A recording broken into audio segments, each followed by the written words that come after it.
Hey everyone, welcome back to the channel. Thank you for being here. My name is Andrew, coming to you from the beautiful Carolinas. Today's topic is going to be how the narcissist kept you holding on. Think about that for a minute. Everyone, if you like the content, please like, subscribe, and share. So holding on, this is something you were doing. You were doing it when you were in that relationship. You were doing it towards the end of the relationship. And you were doing it post-relationship until something switched, until something changed, until you finally figured out that you were holding on to something that was never, and I mean never, going to come to fruition. Some of the things you may have been holding on to were the fact that the narcissist, maybe you thought they did love you, maybe that you thought that they did care about you, maybe you thought that they could improve or they could wake up one day and they wanted to be a good person. You're now understanding that, no, these people are sinking ships, they're ticking time bombs. They are walking cyclones of abuse. They don't change. They only deteriorate over time. And so this is how the narcissist kept you holding on. When you were in the relationship, what you did is you experienced the love bomb / euphoric stage. Then you went into the devaluation stage and then the ending of the relationship, and perhaps you experienced a Hoover. Remember, never, and I mean never, accept a Hoover. It will never benefit you. It hasn't benefited anybody in the history of humanity, and you certainly won't be the first. Having said that, you were holding on to what you saw in the beginning of that relationship, in that mini love bomb or that euphoric stage. You saw a child-esque person who could laugh at your jokes, who could be there with you, who could actually keep their word or be on time or split bills with you or want to meet your family or your parents or your brothers and sisters, and they wanted to learn all about you. Remember, you were a new shiny object. You were what is known as the new supply. The narcissist saw you and your beautiful, bright, shining light. They saw your energy, your abundance, your commitment, your growth, your empathy, your love, everything about you. And they tried to infiltrate your life and take whatever they could under the guise or the disguise of them actually caring about you. We now know that the narcissist cares about only one person. It is not you. It is themselves. They don't care about their kids, their stepchildren, their former relationships, their past spouses, their parents, or anybody in between. They care about getting supply. They care about being needed. They care about living in people's minds rent-free. And this is what kept you holding on. It was the dream, it was the hope, it was the white picket fence, it was the Disney-esque ending that you were thinking perhaps you could live happily ever after and you would be the person that found your soulmate or the yin to your yang or the person that completed you. Well, the narcissist knew this way before you knew it, meaning they were sizing you up. They have a sixth sense of abuse, of toxicity. They have a barometer of manipulation that they use. Once the narcissist sets their eyes or their target on somebody, they usually will continue to approach that person, breaking them down slowly, day after day, week after week, month after month, until they get what they want. And this is probably what happened to you. So remember, you most likely were a clean slate. You didn't know what narcissism was. You didn't know that you'd be holding on to a fruitless relationship. You didn't know that you would be trying to fix all of the holes that the narcissist was trying to puncture into your life in that relationship. You didn't know that you would be experiencing death by 1,000 paper cuts day in and day out, week after week. You didn't realize that this person knew that they couldn't change. You didn't realize that this person knew what they were doing. You didn't realize that you were called the new supply. You see, you thought you were in a loving, stable, healthy, two-way, committed, reciprocal relationship. Nothing, and I mean nothing, could be further from the truth. The kind of relationship you were in was debilitating, life-threatening, taxing, challenging. It took you super high and it dropped you super low. You could not ever get your bearings. You were walking around on eggshells. You were holding your breath. You were being silenced. You were being given the silent treatment. You were being disrespected, devalued, abused. You were experiencing sleep deprivation. You were experiencing financial abuse. You were experiencing perhaps parental alienation. You, I can assure you, you gave everything and more to a fault, to that person, that sinking ship of a person in that relationship. Again, you weren't taught this in school. So how could you know what triangulation was? My least favorite thing that these creatures administer. How could you know what the love bomb was? How could you know what the smear campaign was? How could you know what a rage fit was? How could you know, example, what parental alienation is? You didn't know what any of these things were. Now you're becoming an expert on all of these topics in the glossary of the narcissistic abusive cycle because you experienced them. And all of your experiences with the definitions in the glossary, they equal wisdom when you put the definitions together with your experiences. you'll understand that it wasn't just one narcissist. That is the apex predator you're considering. It's the behemoth, the juggernaut. It's the person that finally taught you that lesson that there are toxic people out there, and they've been swarming or crawling all over you throughout your life. You just didn't know it because you most likely were living your life and you were continuing to just be yourself. And you most likely have a high level of empathy, and you would be helping people out without expectation. You would be helping people out without wanting payback. You weren't keeping score. You were doing the right thing even when no one was looking. And remember, the narcissist knew this. They knew exactly which buttons to press with you. They knew exactly how to guilt you, how to shame you, how to blame you. They knew when to appear. They knew when to disappear. They knew when to leave your texts on read. They knew when to read your texts and not respond. They knew when they would tell you that they would be home Friday night at 6 o'clock and they wouldn't be home till Sunday afternoon at 12, and they would say, oh, I forgot, I didn't get the text. I meant to send you that text, but I forgot. Or I was stuck at work, or I didn't have reception, or my fault, something suddenly came up. Whatever it was, these people know what they're doing. And what they need is, as I shared with you earlier, they need supply. What is supply, you may ask? It's what matters to the narcissist. It is someone's attention, someone's energy, someone's relationships, access to somebody. It's somebody's hopes, dreams, aspirations, goals. It's someone's money, somebody's health. It's somebody's hobby, someone's job, somebody's 401k, their house, and more. Supply to you, just like to me, it's when you go to the store and you ran out of Clorox or Whitebees, or you need to buy some hand soap or something.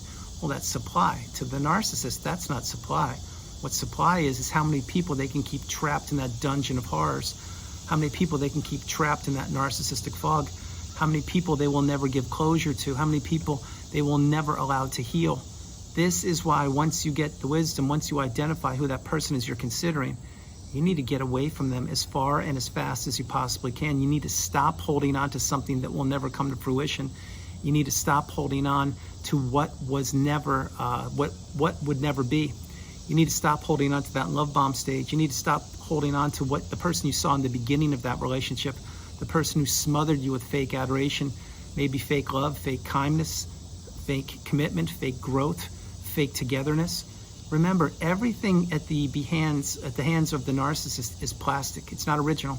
It's fake. Everything about them. There's no substance to these people. There's no core to these people. There's no originality. The only thing these people do is learn how to play with people's minds, keep people trapped and stuck in that narcissistic fog, slowly remove themselves and keep people tethered to them. Because you must remember, the narcissist does not become attached to anybody. They want people becoming attached to them. And you may say, attachment in which form, Andrew? Well, I'll tell you. If it was business, it's when you signed on the dotted line. If it was when you married the narcissist, it's the day of the wedding. It's the wedding ring. If when you had children with the narcissist, it's you now procreating with the narcissist, with tethers you to them for the next 18 years. If it's when you relocated, what's now that you're now in a foreign part of the world that you're unaccustomed to, but now the narcissist knew this. If it's that the narcissist didn't want you to work, it's because they wanted to financially abuse you and they wanted to keep you trapped in your house of horrors, and they wanted you to be the indentured servant, the unpaid helper, the walking apology, the person who would cook, clean, raise the kids, who would vacuum, who would pay the bills, who would do whatever they wanted you to do, because they now knew that they had somebody trapped and isolated in a house, which was supposed to be a loving, stable, healthy, safe house. It turned out to be a fun house of horrors. When I say fun, I don't mean enjoyment. I mean like from a horror movie. This is what these people do. And so this is how the narcissist kept you holding on. Think about future faking. What is future faking? It's when a person promises or says something you could accomplish or achieve in the future with them or without them. Example, yes, when we earn this much money, we can buy a bigger house. Or when we retire, we can live in this country. Or when the kids are of age, we can travel the world. These are all ideas and seeds that the narcissist planted in your mind, of which none or most of these would never come to fruition, because the narcissist is not only a master manipulator, but they're a master future faker. In the future, for the narcissist, it could be tomorrow, could be future faking. It could be from an hour from now. It could be 30 years from now. But you must remember, these people know what they're doing, and they want to keep people holding on. And you were no different. You were holding on to so much when you were in that relationship. This is why you kept on giving them more and more opportunities to change. You kept on turning a blind eye or ignoring your instincts and not trusting your intuition and not paying attention to red flags, thinking, Oh, it's just them. They had a tough childhood, or it's just them. They're having a bad week. Well, that bad week turns into a bad 2 weeks, which turns into a bad month, which turns into a bad year, which turns into a bad decade. And next thing you know, 30 years later, here you are. And you're trying to put yourself back together, figuring out what happened, where did all this time go? Why was I holding on? Well, these answers are pretty simple. And to you, they may not seem simple, but to me they are. Because you were sold a bill of goods, you were sold a dream, you were sold nothing but blackness, nothing but a promise of what would never be. And once the narcissist got whatever they wanted from you, that's usually when they would end that relationship. That's what happened with me, and I can almost assure you that's what happened with you. Because they had a master plan in place. They knew that relationship with you was going to expire, just like many other relationships that they had been a part of in the past. And you must remember this also before I get ready to close the video. The narcissist recycles people. They recycle their own siblings. They recycle their parents if they want to. They try to recycle their children if their children haven't wised up. They try to recycle their past spouses or former romantic relationships when applicable. That's why you must get off the radar of the narcissist. You must go no contact and block that person, delete them, and remove them and all toxicity from your life. Have a small footprint, heal properly, take your time, be patient with yourself, be stoic, practice radical acceptance, and understand that if you are holding on to something, you're going to have to let that go. And I'll talk about that in a moment. If you're not holding on to something, great job. That means you're healing and you're doing great.